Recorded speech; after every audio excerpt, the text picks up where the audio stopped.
Hey, it's Mike from Rosedale, and you're watching Bucketlist.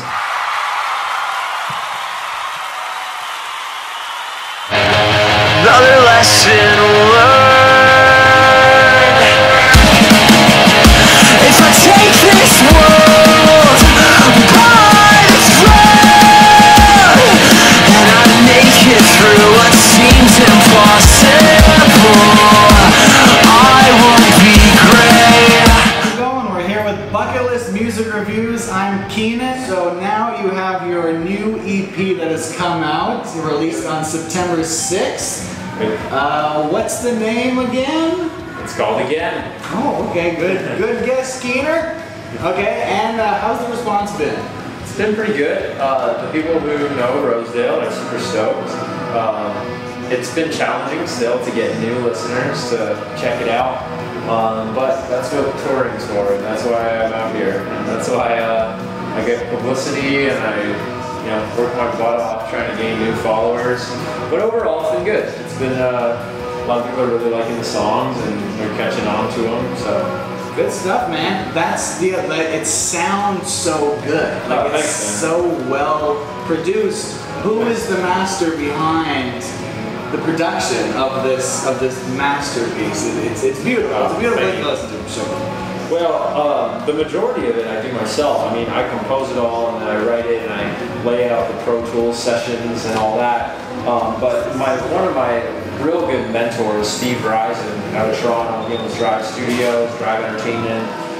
He kind of co-produced it, and we did it in the studio. And he pretty much taught me everything I know about recording. So since the 12th grade, I've been going to him for advice, and I've been taking an internship with him. So it was great to finally be in an HD setup and just have all the time that I needed to get all my ideas out and record it. Yeah, and he mixed it too, so that's probably why it sounds so crisp and good. Okay, yeah. So it's like a combo of DIY mixed with professional type, I guess, influence, more or less, a little bit of guidance. Yeah, it was almost like he taught me the tricks of the trade, and I sort of was able to do what I want, which is kind of always been what Rosedale's about. But yeah, Steve's definitely been a big help in teaching me how to do it right and how to do it so that it's the best quality it can be. That's right, because this is all you. Your name is Rosedale, but it is you're a one-man band. This is this is an artist. This is a one guy creating this masterpiece. Yeah, I mean, I don't find it as crazy as a lot of people do, because there's so many, not to compare myself to some of these huge DJs out there, but I mean, they're essentially one person, and they're up there on stage just playing back tracks that they created, and a lot of them will admit that. So I think that I'm up there still singing and still playing a lot of the guitar parts and lead parts and piano parts.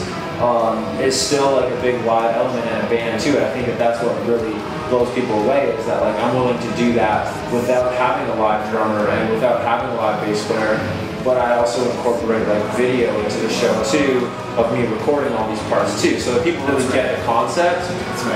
But to me, it just seems like this is how I gotta do it, and it seems the most efficient way, because I can tour as much as I need to, as much as I want, and no one's gonna hold me back. That's right. You don't have to ask permission from anybody, essentially, to just, leave your house and go on tour type thing. I mean, you make the dates, obviously, with whoever you're touring with, whatever city, but you can go as freely as you wish.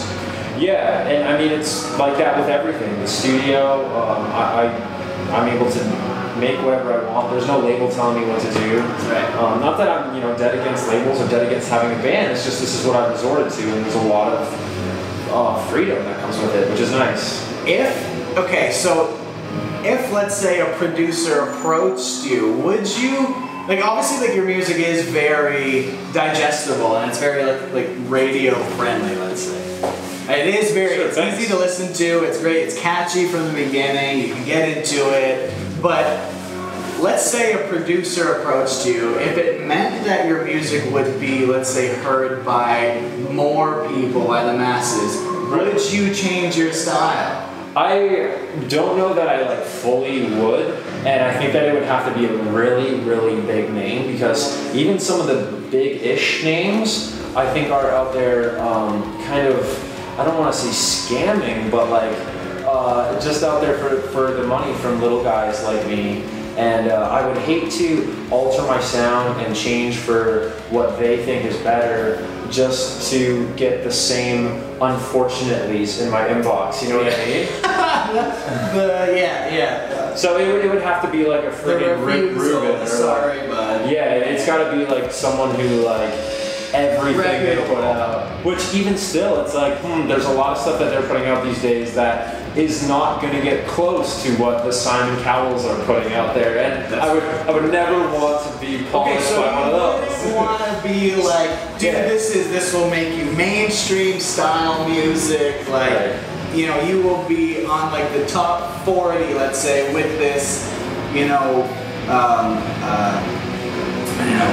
created within a production room. This recipe, yeah, they give you a recipe. Mainstream recipe, exactly. And I'm not against that idea.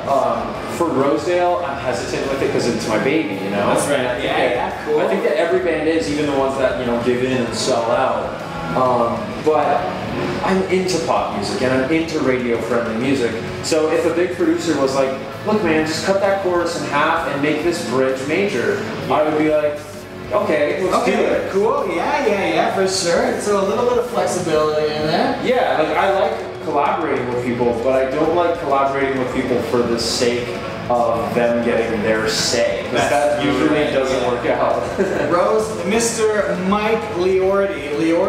Yeah, you got it. Of Rosedale is no puppet to the master, but You're good, music man. videos. Welcome. Music video ideas for this new EP. Again, the EP release. The EP, is Again. That's what it's called. Music video ideas. Anything similar to Gray, which you took 126 paintball shots to the chest. Yeah. A record, it seems. Anything self-mutilative? Well, similarly to that? 4 days ago, Tuesday, we shot a video for the first single, Space Mountain. Okay. And I'm not sure when it's going to be out, but it was one long day of shooting, and I got up at 6 in the morning and packed my entire basement before the tour, because I left for the tour the next day. And it was basically a live performance capturing everything that is in my show, minus the projector screen, because no point in filming a projector screen. But so right, of course. But for the video, I'm the drummer, I'm the bass player, I'm the piano player, I'm the guitar player, I'm the singer. So, Dave Grohl of 2017 over here. But we have it in a way where the song is about the magic of production. So it's kind of like I set up my whole 30-piece light show and basically just go crazy on all the instruments, and there's going to be a morphing me in the middle of this epic stage. So I'm really excited to see it. We shot it with a really, really nice camera, and it's going to be an awesome video. It's probably going to be more similar to, I don't know if you've seen the Speechless video, where I'm like outside and there's just a crazy light show and performance. Okay. But yeah, I really wanted to just go for like capturing my live show. But I will say, I was laughing at the Gray thing. The next day, after loading all that gear up the stairs at 6 in the morning and just giving her for the whole day, I got out of that parking lot at 2:30 a.m. and I think I was more sore after that shoot than the Gray video. I could not even walk the next day, man. So you see yourself? Like, would you consider yourself somebody who pushes the limits? Like you take on this whole act on your own. Yeah, definitely. So and you take all you put yourself through these like grueling, events. Would you say that you're somebody who pushes the limits? Yeah, I definitely like to push myself. No pain, no gain. I believe in that motto, and I'm influenced by a lot of overachievers that sometimes, most of them aren't even musicians. And I like to study what they do and try and master my craft. And if that means being really adventurous and doing crazy things to get people's attention, I'm all for it. That's fun to me. Nothing wrong with that. People love it. People love to watch it for sure. Yeah, I think the Greg video kind of freaked people out, but yeah, but that's what you gotta do. I mean, like that's like, you know, the bread and butter of, I guess, entertainment. Showbiz, yeah, sure. And so now, future, you know, aspirations, endeavors. I know you just released, you know, again. Yeah. Anything in the future? Any inspirations that have led you to any like further ideas as to what you'd want to do in, like, let's say the far future, near future? Well, as far as near future, I'm always trying to overcome my challenges. So right now, my biggest challenge is getting people out to shows, getting my fans to commit their time to come out and see the production and the show that I've worked so hard on. And it's frustrating because the few people who do come out are like blown away and taken aback. Like, I can't believe you do all this. Like, I wasn't expecting this to be super like a arena show. So in the near future, I'm trying to like get people to commit early and order pre-sales like they do for their favorite Live Nation bands, you know, and kind of play that game. Much like I play the big boy game in every other element of what I do. So that's, you know, the biggest challenge, and I think that with the internet there's possibilities, but I'm still trying to figure that game out, and it's really tough. Okay, so just trying different things out. Yeah. Was there, just one more question before we wrap up this interview with Mr. Mike Liorti of Rosedale. What was there anything new, any new inspirations that led to this EP again? Anything different that came upon you to create this EP? I think that the melodies are a lot more obvious now. One thing that I struggled with in the past, and I think I still kind of do, not only with my sound but everything, is I try and juggle too much at once. So some of the songs on the previous records, especially like Real, it's like, what is the melody and when does it come back, and is it this or is it that? And I think with this new stuff, it's like, here it is, it's simple, it's catchy, and it's gonna stick in your head, you're gonna remember it. Which, you know, is kind of always been my goal. It's just challenging when you have like so many ideas for one song circling in 3.5 minutes, you know? Try to split up the ideas. Absolutely. Cool. All right, so yeah, we are here with Bucketlist Music Reviews with Mr. Mike Liorti of Toronto's Rosedale. He just released his latest EP called Again, and we are so happy to have him here. Thanks, bud. Thanks, Keenan. Thanks, Bucketlist. So it's always a pleasure. Thank you, guys. Hear what little crowd came to cheer on my band. I'd get a real job, but I'm too in love with it. Think about the day